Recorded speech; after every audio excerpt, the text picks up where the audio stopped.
Bienvenue sur notre chaîne. Contes et légendes du monde, il était une fois. Ntadon. Il y a de cela bien longtemps, quand les poules avaient des dents.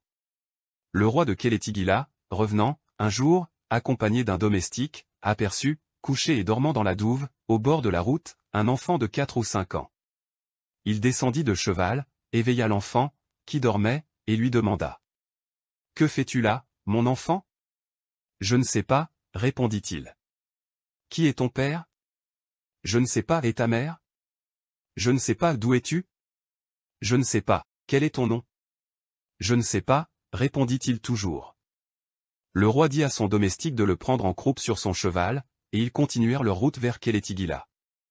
L'enfant fut appelé Ntadon, ce qui signifie en langue bamanan, je ne sais pas. On l'envoya à l'école, au Caire, et il apprenait tout ce qu'on lui enseignait. Quand il eut 20 ans, le roi lui dit. Te voilà assez instruit, à présent, et tu vas venir avec moi à Kélétigila. Et il l'emmena à Kélétigila. Le 15 du mois d'octobre, le roi et Ntadon allèrent ensemble à la foire, au Caire, et descendirent dans le meilleur hôtel de la ville. Je suis content de toi, et je veux t'acheter une bonne épée, dit le roi au jeune homme. Et ils allèrent ensemble chez un armurier. Ntadon y examina maintes belles et bonnes épées, mais, aucune ne lui plaisait, et ils s'en allèrent sans avoir rien acheté. En passant devant la boutique d'un marchand de vieilles ferrailles, Ntadon s'y arrêta, et, remarquant une vieille épée toute rouillée, il la saisit et s'écria.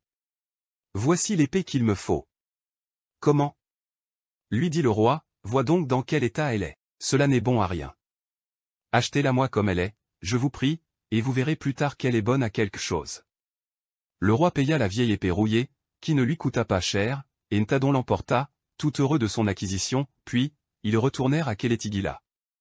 Le lendemain, Ntadon, en examinant son épée, découvrit sous la rouille des caractères à demi effacés, mais qu'il parvint pourtant à déchiffrer. Ces caractères disaient « Je suis l'invincible ». À merveille, se dit Ntadon. Quelque temps après, le roi lui dit « Il faut que je t'achète aussi un cheval. » Et ils se rendirent tous les deux au Caire, un jour de foire. Les voilà en champ de foire. Il y avait là, certes, de beaux chevaux, de lions, de tréguiers et de cornouailles. Et pourtant, Ntadon n'en trouvait aucun à lui convenir, si bien que le soir, après le coucher du soleil, ils quittèrent le champ de foire, sans avoir rien acheté. Comme ils descendaient la côte de Saint-Nicolas, pour rentrer en ville, ils rencontrèrent un cornouaillet menant par un licol de chanvre une vieille jument fourbue et maigre comme la jument de la mort. Ntadon s'arrêta, la regarda et s'écria. « Voici la jument qu'il me faut. »« Comment ? Cette rosse ? Mais regarde-la donc. » lui dit le roi. « Oui, c'est bien elle que je veux, et pas une autre, achetez-la moi, je vous prie. » Et le roi acheta la vieille jument à Ntadon, tout en protestant qu'il avait de singuliers goûts. Le cornouaillet, en livrant sa bête, dit à l'oreille de Ntadon. « Voyez-vous ces nœuds, au licol de la jument ? » « Oui, » répondit-il. « Eh bien, chaque fois que vous en déferez un, la jument vous transportera immédiatement à 1500 lieues de l'endroit où vous serez. »« Fort bien, » répondit-il. Puis, Ntadon et le roi reprirent le chemin de Kélétigila, avec la vieille jument. Chemin faisant, Ntadon défit un nœud du licol, et aussitôt la jument et lui furent transportés, à travers l'air, à 1500 lieues de là. Ils descendirent au centre de Marrakech. Quelques mois après, le roi de Kélétigila vint aussi à Marrakech, et rencontra Ntadon, par hasard. « Comment ? » lui demanda-t-il, « est-ce qu'il y a longtemps que tu es ici ?»« Mais oui, » répondit-il. « Comment donc y es-tu venu ?» Et il lui raconta comment il était venu si vite à Marrakech. Ils allèrent ensemble saluer le roi, dans son palais. Le roi connaissait le roi de Kélétigila, et leur fit bon accueil. Une nuit, par un beau clair de lune, Ntadon alla se promener, seul avec sa vieille jument, hors de la ville. Il remarqua, au pied d'une vieille croix de pierre, dans un carrefour, quelque chose de lumineux. Il s'approcha et reconnut une couronne d'or, garnie de diamants. « Je vais l'emporter, sous mon manteau, » se dit-il.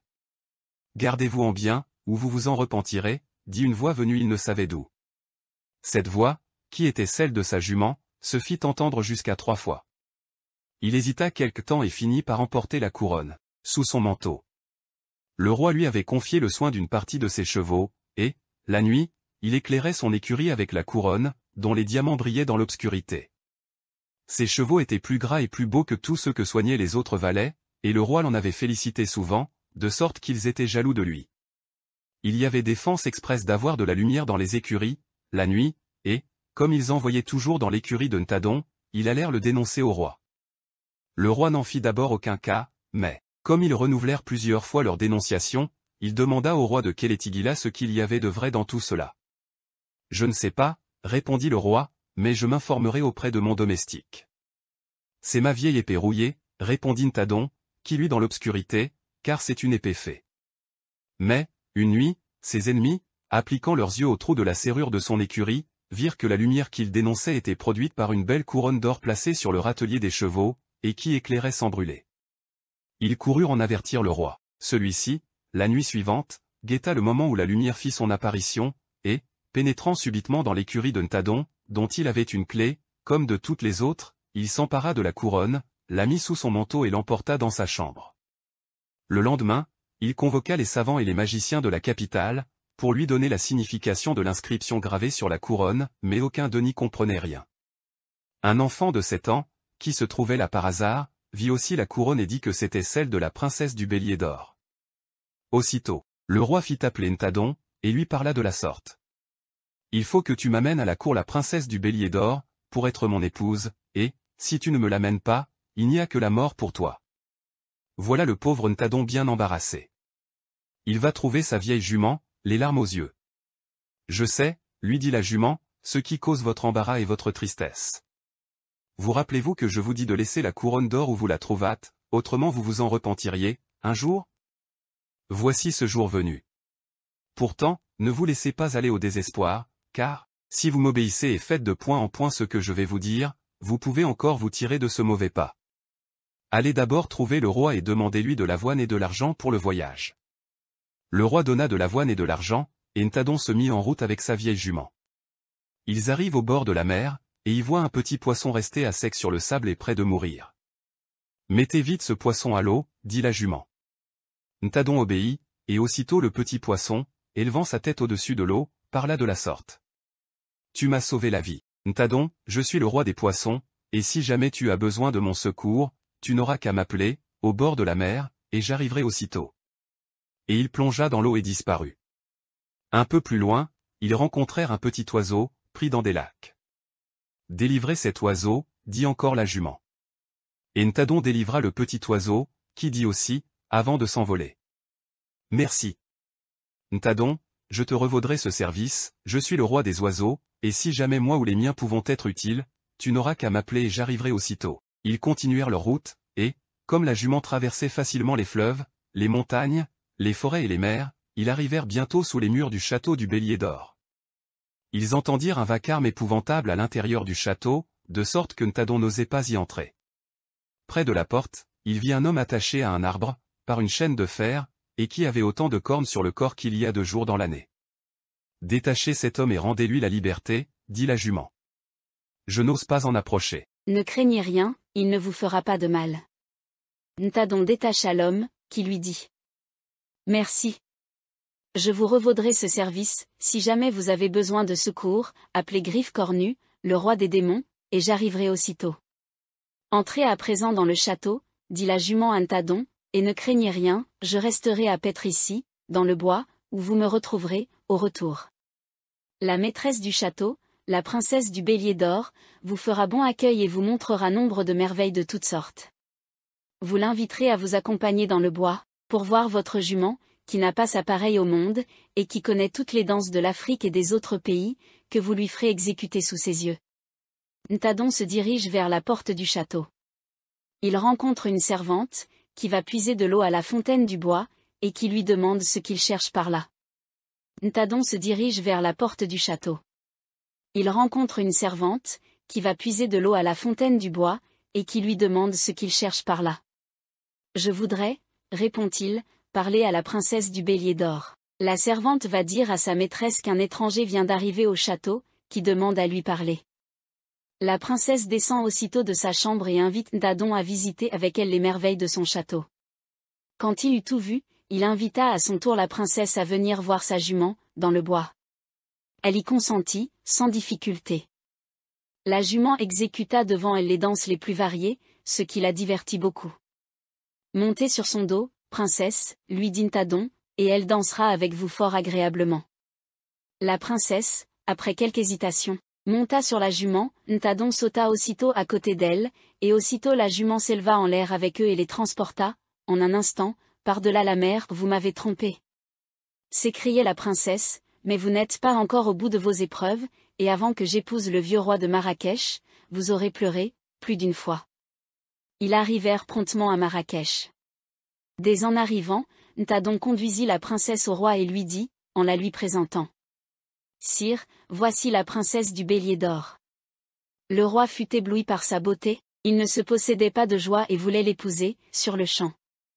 Mais, la princesse demanda qu'on lui rapportât d'abord son anneau, qu'elle avait laissé dans sa chambre, au château du Bélier d'Or. Ntadon fut encore chargé par le roi d'aller à la recherche de l'anneau de la princesse. Il s'en revint tout triste vers sa jument. Ne vous rappelez-vous pas, lui dit celle-ci, avoir sauvé la vie au roi des oiseaux, qui vous promit de reconnaître ce service, à l'occasion? Je me le rappelle, répondit-il. Eh bien, appelez-le à votre secours, c'est le moment. Et Ntadon s'écria. Roi des oiseaux, venez à mon secours, je vous prie. Aussitôt, le roi des oiseaux arriva et demanda. Qu'y a-t-il pour votre service, Ntadon? Le roi, dit-il, veut que je lui rapporte, sous peine de la mort, l'anneau de la princesse du Bélier d'Or, qui est resté à son château, dans un cabinet dont elle a perdu la clé. Rassurez-vous, dit l'oiseau, l'anneau vous sera rapporté. Et aussitôt il appela tous les oiseaux connus, chacun par son nom. Ils arrivaient tous, à mesure que leur nom était prononcé, mais, hélas, aucun d'eux n'était assez petit pour pouvoir pénétrer dans le cabinet de la princesse, par le trou de la serrure. Le roitelet seul avait quelque chance d'y réussir. Il fut donc envoyé à la recherche de l'anneau. Avec beaucoup de mal et en y laissant presque toutes ses plumes, il parvint à s'introduire dans le cabinet, prit l'anneau et l'apporta à Marrakech. Ntadon courut aussitôt le présenter à la princesse. À présent, princesse, lui dit alors le roi, vous n'avez sans doute plus de raison de retarder davantage mon bonheur? Il ne me manque plus qu'une chose pour vous satisfaire, sire, mais il me la faut, ou rien ne sera fait, répondit-elle. Parlez, princesse, ce que vous demanderez sera fait. Eh bien, faites-moi apporter mon château ici, vis-à-vis du vôtre. Apportez votre château ici. Comment voulez-vous, il me faut mon château, vous dis-je, ou rien ne sera fait.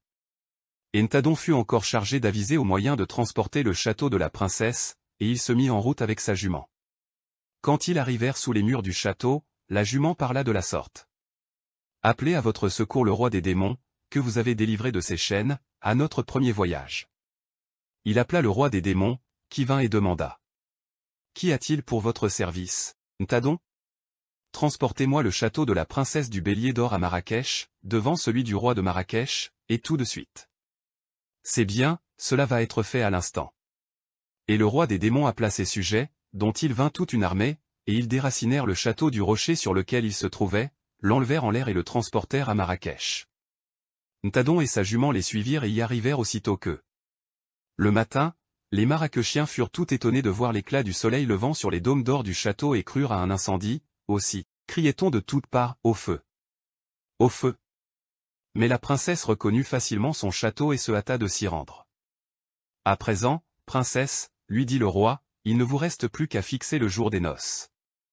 Oui, mais il me faut encore une petite chose avant, répondit-elle. Quoi donc, princesse? La clé de mon château, qu'on ne m'a pas rapportée, et sans laquelle je ne puis y entrer. J'ai ici des serruriers très habiles, qui vous en feront une nouvelle. Non, personne au monde ne peut fabriquer une nouvelle clé capable d'ouvrir la porte de mon château. Il me faut l'ancienne, qui est au fond de la mer. En se rendant à Marrakech, comme elle passait par-dessus la mer, elle l'avait laissée tomber au fond de l'abîme. Ntadon est encore chargé de rapporter à la princesse la clé de son château, et il se remet en route avec sa vieille jument. Arrivé au bord de la mer, il appelle à son secours le roi des poissons. Celui-ci arrive aussitôt et demande. Qu'y a-t-il pour votre service, Ntadon? Il me faut la clé du château de la princesse du Bélier d'Or, que la princesse a jeté à la mer, vous l'aurez, répond le roi. Et il appela aussitôt tous ses poissons, qui se hâtaient d'accourir, à mesure qu'il prononçait leur nom, mais, aucun d'eux n'avait vu la clé du château. Seule, la vieille n'avait pas répondu à l'appel de son nom. Elle finit par arriver aussi, portant dans sa bouche la clé, qui était un diamant d'une très grande valeur. Le roi des poissons la prit et la donna à Ntadon. Ntadon et sa jument retournèrent aussitôt à Marrakech, heureux et sans souci, cette fois, car ils savaient que c'était leur dernière épreuve. La princesse ne pouvait plus reculer et temporiser, et le jour du mariage fut fixé. On se rendit à la mosquée, en grande pompe et cérémonie, et Ntadon et sa jument suivaient le cortège et entrèrent aussi dans la mosquée, au grand étonnement et grand scandale de tout le monde. Mais, quand la cérémonie fut terminée, la peau de la jument tomba à terre et laissa voir une princesse, d'une beauté merveilleuse, qui présenta la main à Ntadon, en disant « Je suis la fille du roi de Tartarie, venez avec moi dans mon pays, Ntadon, et nous nous y marierons ensemble. » Et Ntadon et la fille du roi de Tartarie, laissant le roi et la société tout ébahis, partirent ensemble, et, depuis, je n'ai pas eu de leurs nouvelles. Le conte est fini, celui qui respire le premier ira au paradis. Laissez-nous un commentaire et un like si vous avez aimé.